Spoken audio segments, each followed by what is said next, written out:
start it off with Rachel's opening statement. The timer is set for you, Rachel, for 15 minutes. All right.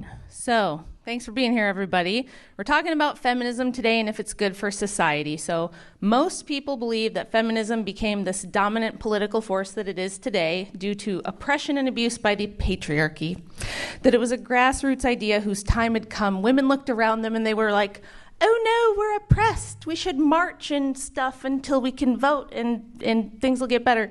Not exactly how it went down. So surely if they achieved feminism, right, this would give them a better future, make them more safe, because most people believe that men are the primary threat to women's safety and security. Almost everyone in modern society believes that abusive marriages and oppression of women by the patriarchy was a fact of life, which made women miserable for all of history until about 100 years ago. But did you know that women didn't want liberation from the men in their lives? Most people don't know this. In fact, some of the most vehement opposition to women voting came from women themselves. These people were called anti-suffragettes, and they had much larger membership ranks than did the suffragettes themselves. It was far more popular. And these women who were in these anti-suffrage groups were not your average women who demanded feminism. I find their reasoning to be prescient and compelling, so I'm going to tell you a little bit about what they believed right now. This is also why I think that this part of history has been obscured and most of you have never heard of it, because these women had some pretty good reasons, I think. So, in fact, when the option to add women's suffrage to the ballot was put forth in the referendums in multiple states, the measure was so unpopular with women that pro-suffrage groups actually moved to take that option off the ballot. That's right, a handful of feminists fighting for women's rights actually didn't want women to vote on whether or not they could vote. But don't believe me. Believe Susan B. Anthony, who said, "But the petitioners of suffrage are in the minority. There are many reasons for this, and one of them, paradoxical as it may seem, is because so much has already been gained. Woman in general now finds her needs very well supplied. If she wants to work, she has all occupations to choose from. If she desires an education, the schools and colleges are freely opened to her. If she wishes to address the public by pen or by voice, the people hear her gladly. The laws have been largely modified in her favor, and where they might press, they are seldom enforced.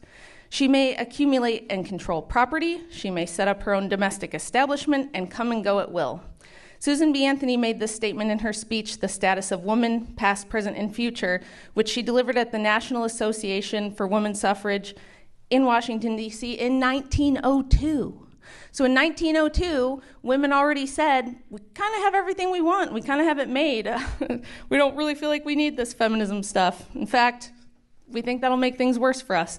So this, along with the rest of the historical record, kind of debunks this commonly held belief that women had no freedom to do anything prior to 1902. In 1914, the Nebraska Association Opposed to Women's Suffrage group published a pamphlet in response to a ballot initiative petition campaign proposed by the Nebraska Women's Suffrage Group. They accurately predicted that pushing women into the political sphere and the women's liberation movement in general would cause the breakdown of the family, division in marriages, and a lack of effort and focus on children and community, which had always been the main work of women up until this point. They also correctly pointed out that women enjoyed greater protection and privilege under patriarchy than was afforded to the liberated women. They believed, as I do, that women are much more influential and effective outside direct involvement in governing. They also wisely asserted that primary role of government is to protect people and property, and that men are the only ones capable of that task, see Force Doctrine. Therefore, burdening women with the task of which they are incapable is inappropriate and detrimental to women themselves. Why would we ask them to do something they're not capable of doing? These women predicted outcomes like the birth rate dropping from an average of 5 children per family in 1870, just prior to first wave feminism kicking off, to an average of just 2 children by 1940. That's a staggering drop. They were correct in predicting that feminism would inevitably result in the attempted demonization and domination of men. And anti-suffragists were right to ask, who will take care of the children? If we push women into the workforce, who raises the kids? Well, the overall number of U.S. children under 5 with mothers working outside the home in 1900 was less than 6%. By 2012, that number jumped to 58%. The anti-suffragists were also right about what the future of marriage and family would look like if we instituted these sweeping social changes. In 1900, the rate of births outside marriage was only 4%. By 2010, not quite a century after the passage of the 19th Amendment, that rate of out-of-wedlock births had reached 41%. But did feminism deliver on its promise to protect women and children from dangerous men? Let's look at the evidence. The U.S. Department of Health and Human Services has been tracking data on child abuse and neglect since 1978 with something called the National Incidence Study, or the NIS. The NIS is a congressionally mandated periodic effort of the U.S. Department of Health and Human Services. There have been 4 of these reports. The latest one came out in 2010. This includes a breakdown of data collected nationwide on child abuse and neglect by living situation. This section of the study opens as follows. Figure 5.9 shows the incident rates of endangerment standard maltreatment for the different family structure and living arrangement subgroups of children. The rate of overall endangerment standard maltreatment for children living with 2 married biological parents is about 16 per 1,000, and this is significantly lower than the rates for children in all other circumstances, which is 52 or more children per 1,000. Kids living with one parent whose unmarried partner was in the household had the highest incident of maltreatment. This is equivalent to more than 13 per 100 children, or more than 1 child in 8 whose single parent has a cohabitating partner in the general child population. Their risks of maltreatment is more than 8 times higher than that of children living with 2 married biological parents. And we're going to see this just repeated throughout the data, that children living with a single parent with an unmarried partner had the highest incidence of physical abuse by far, more than 10 times the lowest rate. So maybe this no-fault divorce stuff is not so great for kids, huh? Only 0.7 children per 1,000 children living with 2 married biological parents were sexually abused, compared to 12 per 1,000 children living with a single parent who had an unmarried partner. So that's more than 12 times. The lowest incidence of physical neglect occurred for children living with both married bio parents. The highest rate of physical neglect occurred for children living with a single parent and cohabitating partner, most commonly single mom plus boyfriend. This is over 7 times greater than kids living with both married bio parents. Same for physical abuse, same for emotional abuse, it just repeats. But perhaps the most relevant and more surprising finding was this: 68% of the maltreated children were maltreated by a female, whereas 48% were maltreated by a male. Some were maltreated by both. In contrast, male perpetrators were more common for children maltreated by non-biological parents or parents' partners. So once again, single mom plus boyfriend. The statistic is the most illustratory piece of data proving that removing children's biological fathers from the home is the single biggest risk factor for abuse. This supports my assertion that fathers, the family patriarchs, have the most interest and biggest protective effect on the lives of children. They're less likely to abuse than biological mothers, and once removed, make single mother homes an easy target for predators who are not related to the child. The second point I want you guys to understand today is that mothers are actually more likely to abuse or neglect children than fathers, by a pretty large margin. In 2021, about 211,000 children in the United States were abused by their mother, whereas 132 were abused by their father. This is consistent with these same findings we've been discussing all across the NIS data. Defenders of feminism object to these data by pointing out that mothers are more likely to be primary caregivers and spend the most time with the kids. But we can kind of test this hypothesis because there's a trend where men have gained far more custody and parenting time over the years, about 4.5 times more between 1968 and 2020. Given this, we would expect to see those abuse rates by fathers going up if they're spending 4.5 times more time with them. That's not what we see. It's just consistent over the last 45 years. That rate did not go up. A more likely explanation of why we see a larger share of mothers abusing children might be that women are much more prone to mental problems. In fact, we see increases in women struggling with mental health problems over recent decades, and women are about 3 times more likely than men to experience mental health problems. According to an analysis of prescription drug data, more than a quarter of American women, 26%, take a psychiatric prescription drug compared to just 15% of men. Here's some quick stats from the CDC about risks to children who grow up without their dads. Children from fatherless homes represent 90% of homeless kids, 85% of kids with behavioral disorders, 70% of kids in juvenile facilities, 71% of kids in adolescent substance abuse treatment centers. So across the board, the highest risk factor for bad outcomes for kids is broken homes and not having dad around. And one of the primary objectives of early feminism and also second wave was to get rid of no-fault divorce, get rid of marriage through the church, and make it just a state certificate that you can get out of easier than your cell phone contract. But what might surprise you even more than this is that men are not more likely to be perpetrators of domestic violence. Women are. Analyzing data gathered from 11,370 respondents, researchers found that half of violent relationships were reciprocally violent, meaning both people are committing the violence. In non-reciprocally violent relationships, the women were the perpetrators in more than 70% of cases. In one study, 1,100 lesbian or bisexual women in abusive lesbian relationships, researchers found that the women were more likely to have experienced violence in past relationships with women than with men. Feminism has promoted cohabitation rather than marriage for decades as a way to protect women from abusive marriages. Unfortunately, the data here is against them as well. A large study by Manning et al. Notes that cohabitation is associated with several factors that have the potential to reduce children's well-being. Cohabitation is a marker of family instability and is strongly associated with poorer outcomes for kids. Children born to cohabitating parents see their parents break up more often than children born to married parents. This is setting the stage for instability, and these kids are more likely to experience enduring deficits of psychosocial well-being. So finally, the expansion of the welfare state correlates directly to the rise in out-of-wedlock births. Welfare spending in 1950 was $50 billion. The non-marital birth rate then was 4%. By 2010, welfare spending increased 14 times to a whopping $700 billion, and this is adjusted for inflation. And the non-marital birth rate then rose to 41%.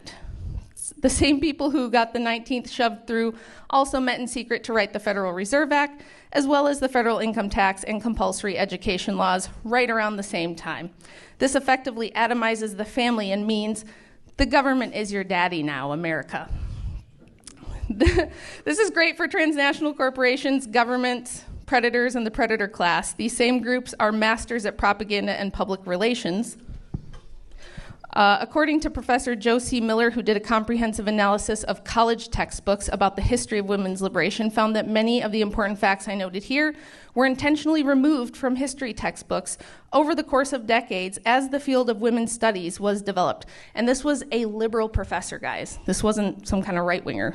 And he was shocked at this finding. But this is why almost everything people believe about the history of feminism is wrong. 100 years of propaganda throughout the culture and the institutions. If you want to know how we got here, there's your answer. Thank you very much. Hello. First off, I do want to say I'm a little angry at you coercing your husband into renting out an entire bar just to get me drunk before our debate. It's a little harsh. Conveniently, she didn't drink very much. Right, you ready to have this mansplained to you? Yeah, good. If I get That was one of my jokes. You've ruined it already. if I get hungry, you can go to make me a sandwich, okay? Right. Morning, everyone. How you doing? I am here today to debate the lovely Rachel Wilson, who's written a book claiming feminism was basically invented by witches, CIA spies, and probably a couple of magic mushrooms along the way. If that sounds less like history and more like the rejected script for Stranger Things Season 5, then you're not wrong. Let's be clear, feminism is not an occult ritual, it's not a CIA psyop, it's definitely not a satanic plot to overthrow the nuclear family. It's the radical idea, well, radical back then, not really now, that women are human beings who should have the same rights as men, and that's it. It's not hard, it's not mystical, and it's not demonic. Before feminism, women couldn't vote, own property in many places, or even have their own bank accounts without a man's permission. In the 60s, women in the UK could be fired just for getting married. In the US, marital rape wasn't fully criminalized until the mid-90s, and that's not ancient history, that's pretty much yesterday. Rachel will claim things like women didn't even want the vote. Great claim, zero evidence. The moment women could vote, they turned out in huge numbers. The historical record is full of church women, union women, activist women, mothers, teachers, nurses, ordinary women organizing for suffrage. If your argument relies on pretending they didn't exist, then your argument is dead on arrival. Should also tell you feminism makes women less happy. Also, zero evidence. No serious study shows women were happier when they had no legal autonomy, no financial independence, and no escape from abusive marriages. Even if someone digs up one cherry-picked graph from a think tank that hates women working, happiness is complicated. You can't just point to modern stress and say, yes, must be the equality that did it. That's the way astrologists think. And then there's my favorite, the forced doctrine argument that Rachel and Jim Bob and Jake all love, that men are stronger, ooh, look at my muscles, therefore we have given women rights out of benevolence. No, rights weren't given, they were won. Women organized, protested, lobbied, marched, starved themselves, chained themselves to railings, got arrested, got beaten, got force-fed and refused to shut up. If feminism were just men being sweethearts, it wouldn't have taken 100 years of fighting to get a ballot paper. And here is the actual kicker. When societies give women equal rights, things improve. Education goes up, domestic violence actually goes down. Health outcomes improve, poverty shrinks, economies grow faster. Every major organization on earth, from the United Nations to the World Bank, backs that. The only people who don't are YouTube commentators who type with one hand while Googling how to talk to women. Rachel will tell you feminism is a conspiracy, that it's witches, demons, elites, CIA culture warfare, goddess worship, you name it, but here's the truth.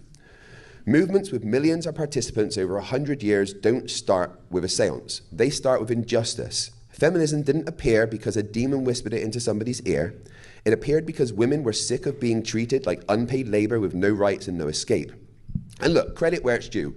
Rachel wrote a fantastic book, which is actually a great example of feminism working. A woman publishing, speaking publicly, influencing society, debating ideas on stage. That is feminism in action. She's literally doing the thing that says that she says women shouldn't be doing. Rachel, you are your own feminist success story.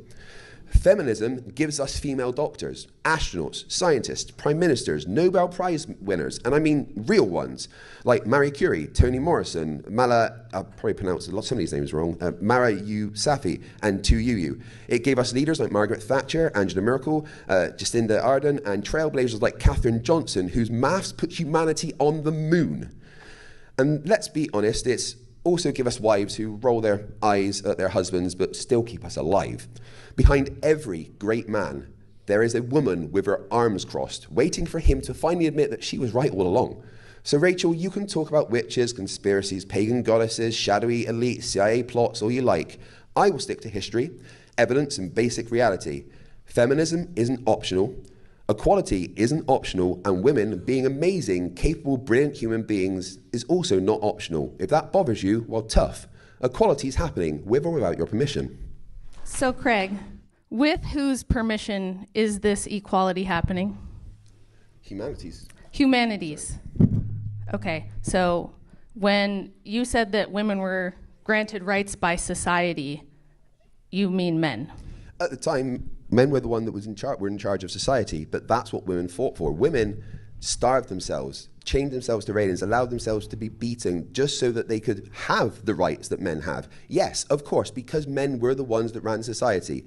We had to agree, okay, maybe we should give women rights. And that is a fact that nobody can deny. Men were in charge, mostly have been, not every society in history, but the majority of them. And we had to allow women to have the rights, but they fought for that, and they deserve what they fought for. Well, first of all, it was just a very small handful of crazy terrorist women who did, like you said, they starved themselves, but they also bombed federal buildings and bombed storefronts and terrorized people, and this was a tiny minority. You said that it's not true that most women didn't want the vote and that they came out in huge numbers as soon as they got it. That's actually not true.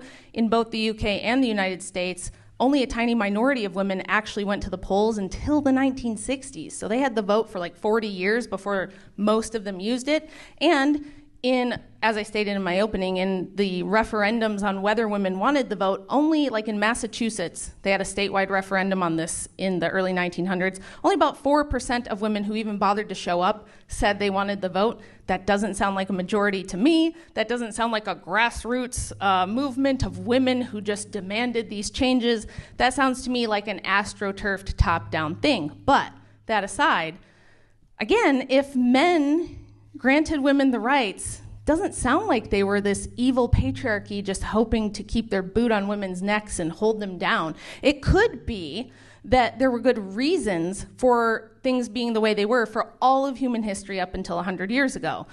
So what you're going to find is that all of these arguments against feminism rely on framing. They rely on the fallacy of presentism, which is where we look back at history with our present eyes and our present ideals and judge it, which is not accurate. It's actually a logical fallacy to do that. So when Craig says things like, oh, women couldn't have, their own bank accounts or their own credit cards, do you guys think there could be a practical reason for this, or was it just men are mean and they don't want women to have money? In fact, there was a practical reason. And when he talks about laws being unequal during this time, he's right, because men were held to the standard of maintaining their families and supporting them. These laws were called breadwinner laws, which were, men could go to jail if they deserted their families or didn't support them, and only men could be held liable for debt. So the way it worked was, maybe you couldn't have a credit card in your own name as a woman because you usually weren't employed. You had someone taking care of you and paying your bills. So you could get on your husband's account at the department store or the grocery store and spend his money. You could run up the debt, but they couldn't hold you legally liable for it. He had to pay the bill. Sounds like a pretty good deal. I'd take that. So, and the same thing with women losing their jobs. This was a common thing. These were marriage bar laws. So if you were a teacher, it most often applied to teachers, they would have in your contract that once you got married, your job would be terminated. But once again, there was a good reason for this. They said, well, you're married, so your husband can support you, you're taken care of. We want these teaching jobs held open for young women who are not married yet, for widows, for older women who've never married. We'd like them to have the teaching jobs. So again, it's framing to make it sound like women were victims of something when really it was the patriarchy taking care of them, and things were logically done this way for the good of everyone. I'm going to switch it into about 90-second responses. Go ahead, Craig. So your claim that women didn't want the vote, the numbers disagree with you. In the United States, 2 million plus women were members of the National American Women's Suffrage by 1917. On the other side, the anti-suffrage women's group had around 350,000 members at the same time, and even historians say that number is probably inflated. That's like 5 to 1. 1913, Washington, D.C. suffrage parade had 8,000 women. You don't just get marches in the streets without there being actual people there. In the United Kingdom, the National Union of Women's Suffrage Societies had over 50,000 women members by 1914. The WSPU, the suffragettes, had thousands more. Many were jailed, beaten, and force-fed. In the 1907 Mud March had over 3,000 women publicly marching in the rain. That was massive for the time. Meanwhile, the largest anti-suffrage women's group peaked at around 20,000 and then collapsed and merged with some men's organizations.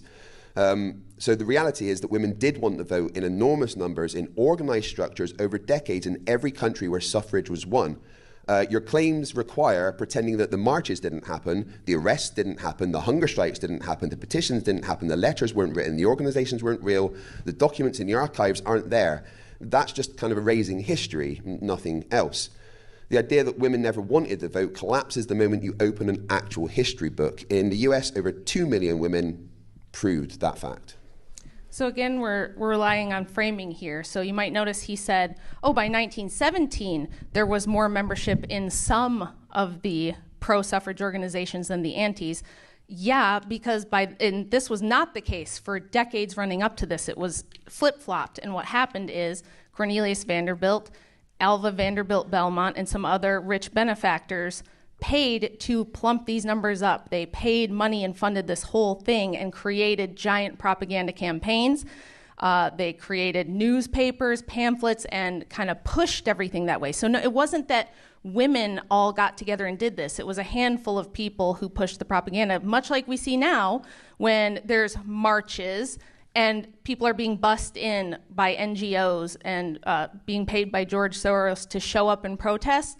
This is true with almost every social revolution, by the way. It's almost never grassroots. If you go back and look, there's usually CIA or intelligence asset involvement, very rich billionaires who are funding these things, and they'll just monopolize the propaganda and push it and push it and push it for decades until they get seemingly enough people on board. So again, this is just a logical fallacy to say this was a groundswell of grassroots movement.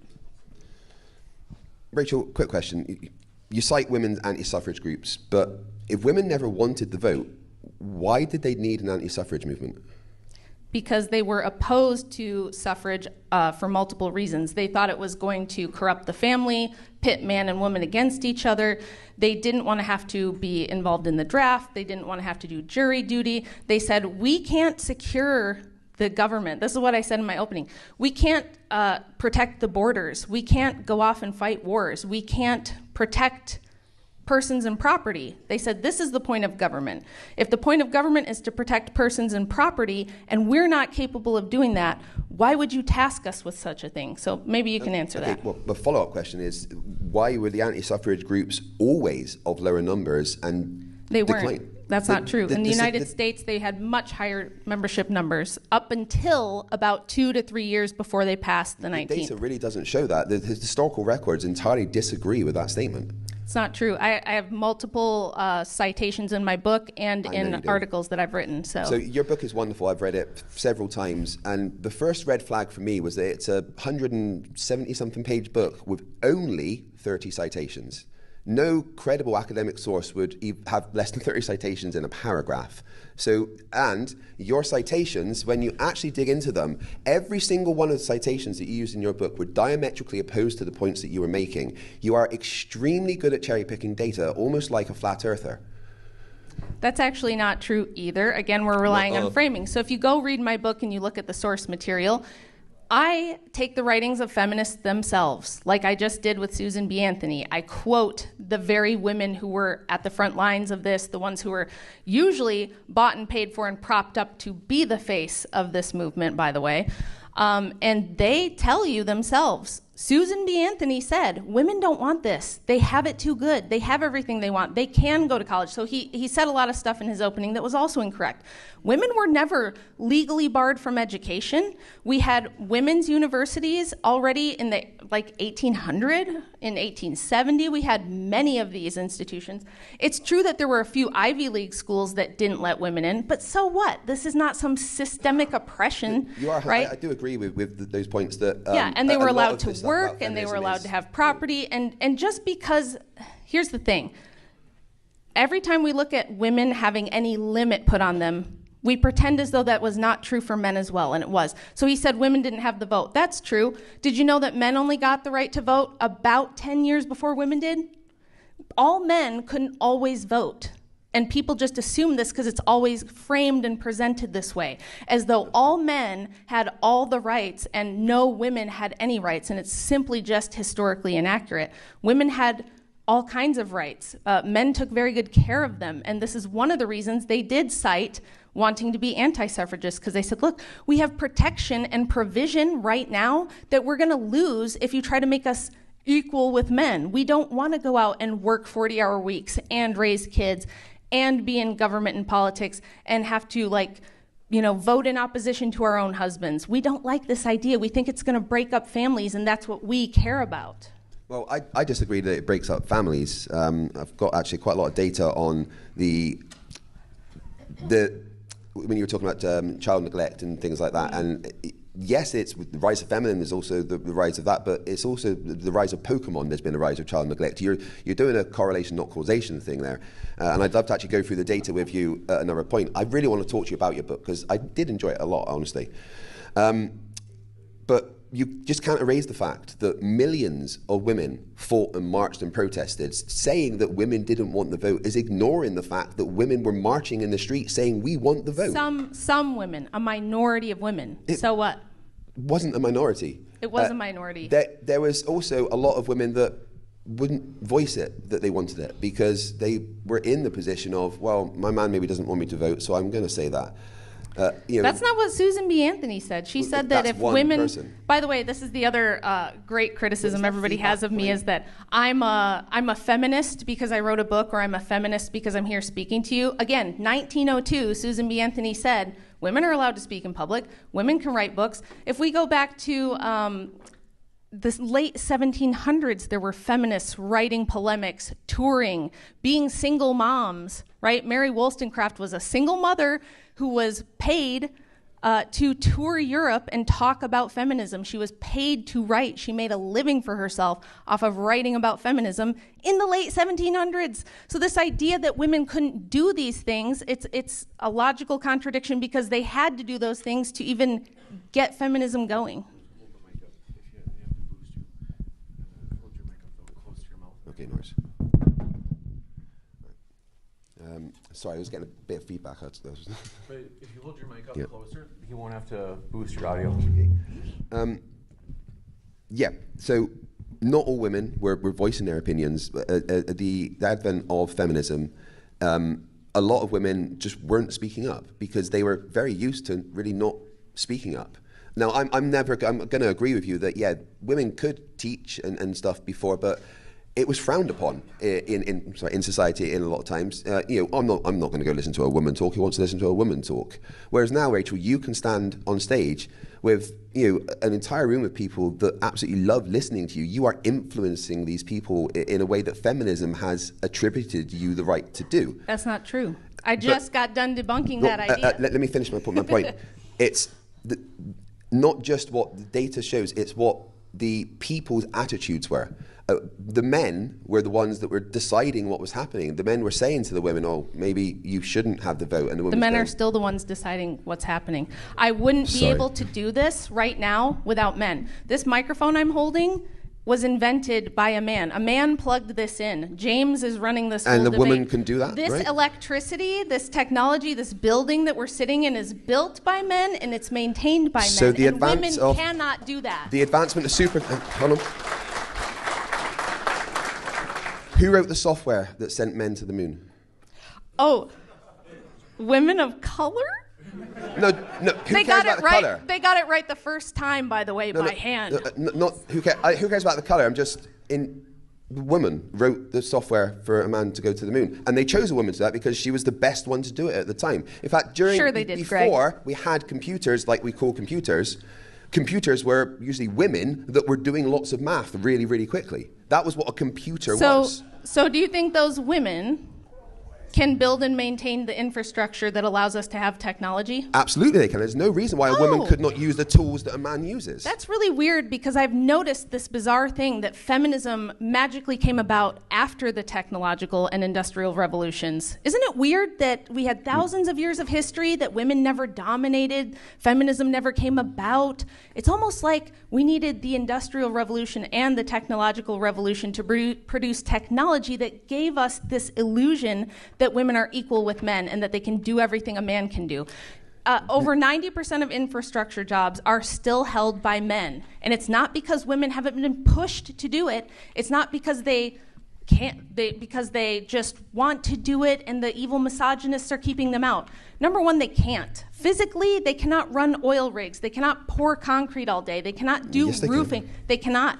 Physically, they can't do those things for more, if they can do them at all. The largest building group where I live in Fife is run by women, and the majority of their employees are women, and one of them is successful. What is it? Say the I live in a place called Fife in Scotland. Okay. And the largest building group is, a lot of their employees are women, and their CEO is a woman. Sorry. Okay, who's putting up the steel beams? Who's laying the concrete? The women that are doing the work, using the tools.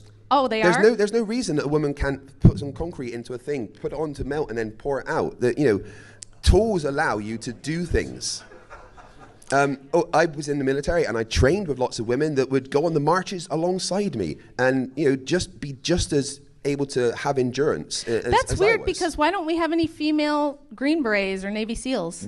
After decades of them desperately trying to produce one, and they've still never been able to do it. Why do you think that is? Because men are stronger, and the the standards to get in are based on you doing this, and men are not. I'm never going to deny the fact. You are 100% right. Men are bigger and stronger. Yes. But we live in a world where now, maybe before, like, obviously to get things started, maybe we needed bigger men to make the machines in the first place. But now we live in a world where the machines already exist to make other So machines you agree that can with make me? tools. He agrees Hold with on me. one second, he please. just conceded that it was men who created technological advancements that even made it Rachel, possible and to that's- imagine that women could be Rachel, on par that is with the men. point. That is Thank the you. beginning. That is where it started. But we live in a world now where it doesn't need to be just the men. A woman can do the job just as well as a man if the tools are available. So it's just tools.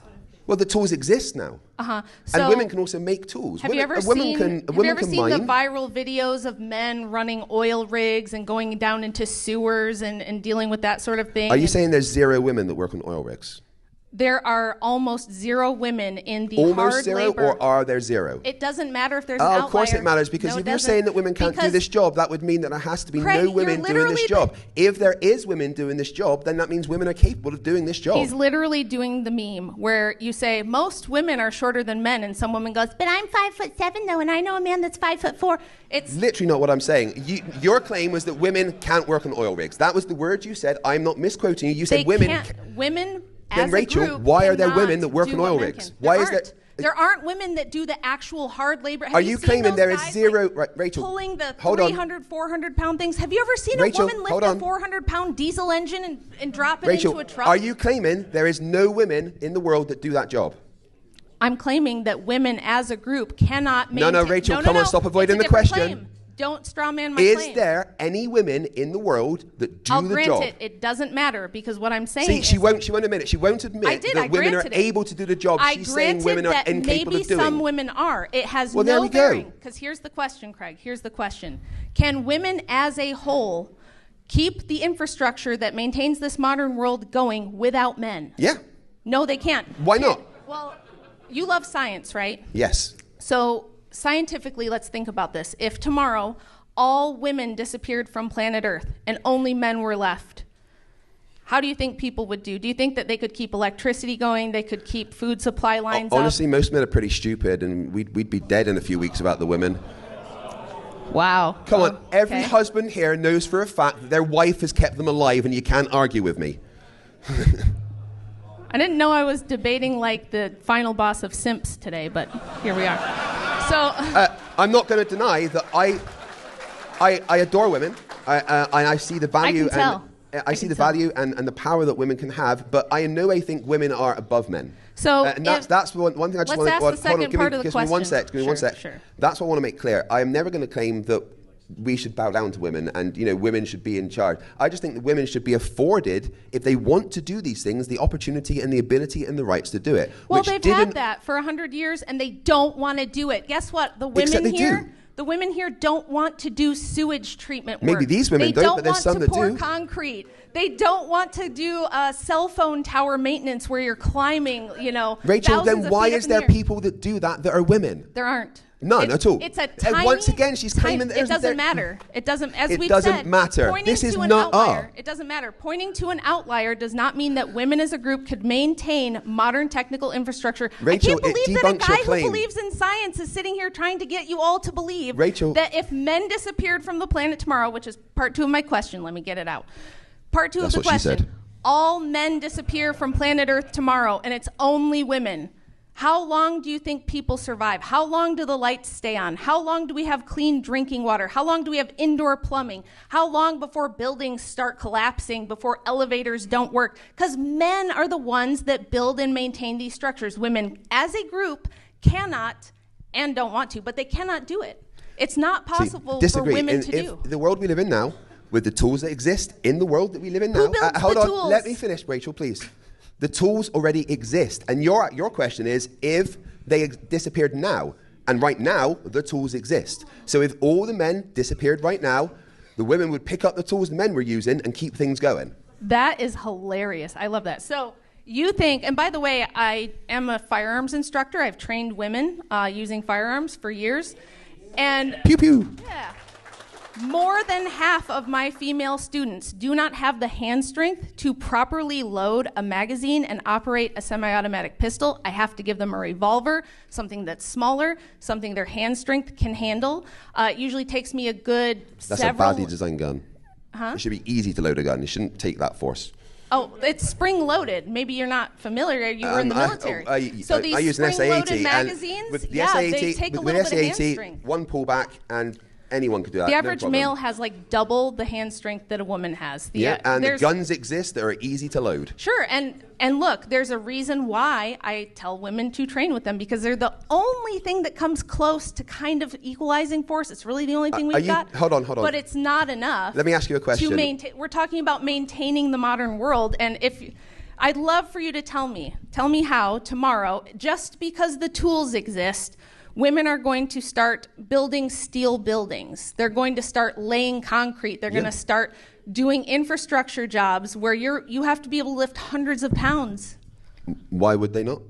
Do you not know that exoskeletons are a thing? Right, you are posing it. You are positing it in a very specific way. If they disappeared now, we live in a world now where women can use tools to make them a lot stronger than they ever were. I just want to jump in. Folks, if you're in the audience, I need you to, if you're going to say something to a friend, I need you to whisper it as quietly as possible, because I can hear from both sides. Some folks that are talking to a friend, and I can hear it as if it's at a normal volume. I need you to whisper it, or ideally don't do it at all, just so we can hear the speakers. Go ahead. Sorry, what was I saying? You were telling me how the strong, independent women are going to start laying concrete and doing roofing tomorrow because tools. Well, do you agree that the tools exist that allow people to do these jobs? The tools exist that allow men to do those jobs. Why could women not use those tools? You don't put a jackhammer in Rachel's hand and she can suddenly operate it. I weigh So is there 140 any women pounds? that can use jackhammers? There might be some woman somewhere. Do you think that there are enough I know women specifically that use jackhammers. So let's here's a good analogy to try to help you understand this. I don't know what's not computing. Let's imagine that we're trying to maintain populations and only 1% of women can give birth. Do you think we're going to maintain the population, or do you think we need far more than 1% of women to be able to do that in order to maintain it on a systemic level? It's the same thing with infrastructure. Just because you have one or two butch-ass chicks who can maybe do some of these things for a limited amount of time, you would never keep thousands of cities running. You would never keep nuclear power plants and oil rigs and sewage treatment plants going if only women had to run them. You need men for modern civilization. So again, this is all an illusion. The illusion women have that they're equal with men is built on the premise that this stuff just appeared here. These lights just appeared. This microphone I have the tool. The tool is here. We see this in certain places where we go to give tribal people modern tools. We give them water. We give them wells. And then when the people who give it to them leave, they cannot maintain it. They don't have the IQ, or they don't have the prerequisite skills to maintain what you've given them. It would be the same thing. And it's even if you have tools, they still require strength. Like I said, diesel engines. There's jobs that require multiple big, strong dudes with big, huge tools to build giant skyscrapers, to put sewer pipes into the ground. Like these big infrastructure jobs, it's just a fact of physics, and you're supposed to be a science and evidence guy. Yeah, but I don't Rachel, get you're this. just saying that women can't do that. They can't. But there is As a women. group, There is women that do that. But there's what also, would it matter if there's also three women? Wait, You think Rachel, can I just let Sally you talk is for going to ages? just maintain the world on her own? Sally and Karen, the two that can theoretically do Let's this? switch it over to Craig. Thank you. So there's weak men as well as weak women. But there is more than enough women in the world that are capable of holding a jackhammer and moving trucks and loading things and using tools and conveyor belts and everything. There is more than enough women in the world that are smart enough and capable enough to use the tools that already exist to keep it going. You are just saying, I don't think women are strong enough to ever do this. You've got no data to back up that women can't do this. The fact that women do these jobs, even if it is an outlier. Ryan or folks, if you can turn your phones off and keep the talking the audience down. Yeah. The fact that women do these jobs that you are saying women can't do just disproves you. Yes, there's less of them. Maybe a lot of them don't want to do it, but some do. And that's what feminism is. Feminism is saying that you have to do this job. Feminism is saying that if you want to and you're able to, go on then. Craig, the best argument you're making today is that I, as a woman, am better at understanding logic and physics than you, a scientist man.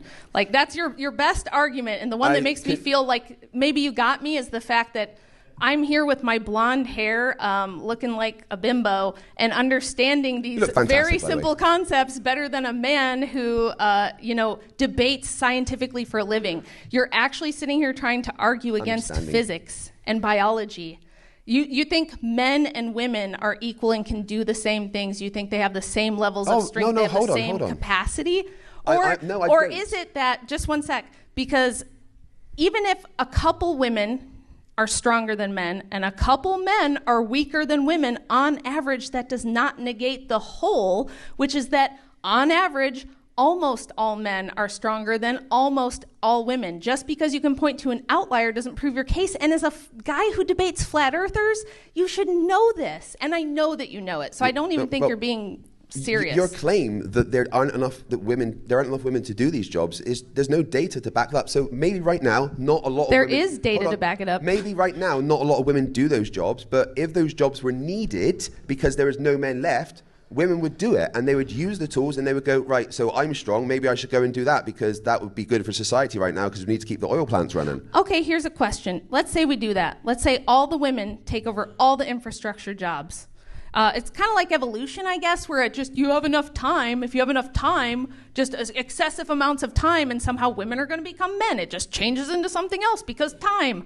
Maybe it's like that. But let's say this happens. What? Let's say that women become strong enough to maintain the infrastructure that allows them to get strong enough to maintain the infrastructure.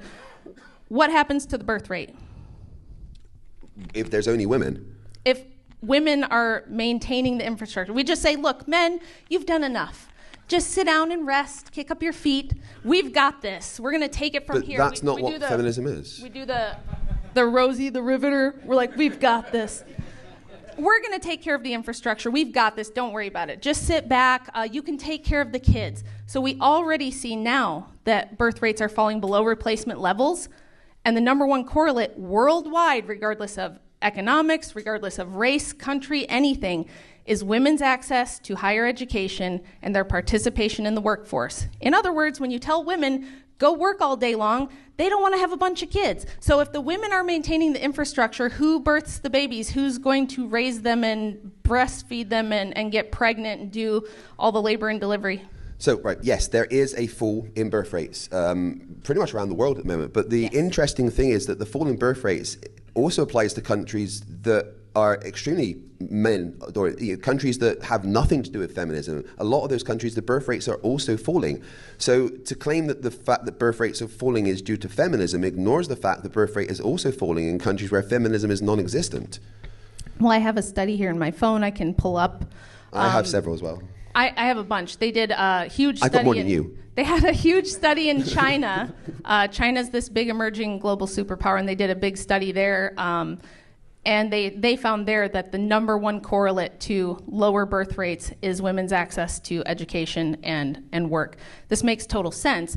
There were things that contributed to falling birth rates before that, like the birth control pill and other contraceptive methods, and then widespread acceptance and legalization of abortion. But that doesn't even account for the further drop we've seen in the decades since then. And what it is NGOs going in around the world to places like Africa, to places like Asia, and pushing women's liberation there, pushing women to school. So this is another thing that we've done. We've subsidized women's education, and we've pushed them into going to college around the world and told them, you can't have a good life without college. Children are a ball and chain. They're going to hold you back. They're going to be bad for you and make you vulnerable to abuse. So you need a college education, and you have to go to work instead. And when we do that, what we see is women don't have babies. Why? It's super intuitive. If you're spending your fertile years going to college and building a career, You're not going to have kids. If you do have kids, you're going to wait until you're in your 30s or later. So the average age a woman has her first child now in this country is close to 30. It used to be 20. And we're seeing maternal mortality rates go up in the modern world for the first time since we discovered germ theory and antibiotics, because women are waiting until they're in their late 30s or 40s to have babies, at which point it becomes more dangerous. The risk to the mother and to the child and birth defects all go up. So this is ass backwards, stupid stuff to do if you want to maintain a civilization. You don't tell women to spend their fertile years pursuing higher education, which, by the way, I think like 80% of the field of psychology degrees are held by women. So all they do is the same stuff they've always done. If you look at the jobs in 1920 that women held and the jobs that women hold now, the top 20 jobs are almost exactly the same. We do early childhood care, we do nursing, we're retail workers, we're secretaries, and then there's like psychology and interior design and a lot of other fluffy stuff. And the only thing that changed was we swapped farm labor for HR work. So I don't know about you, but I think that we would rather have mothers producing babies so that human beings can continue to exist rather than just more HR ladies and psychologists. I bet those glasses make you see better.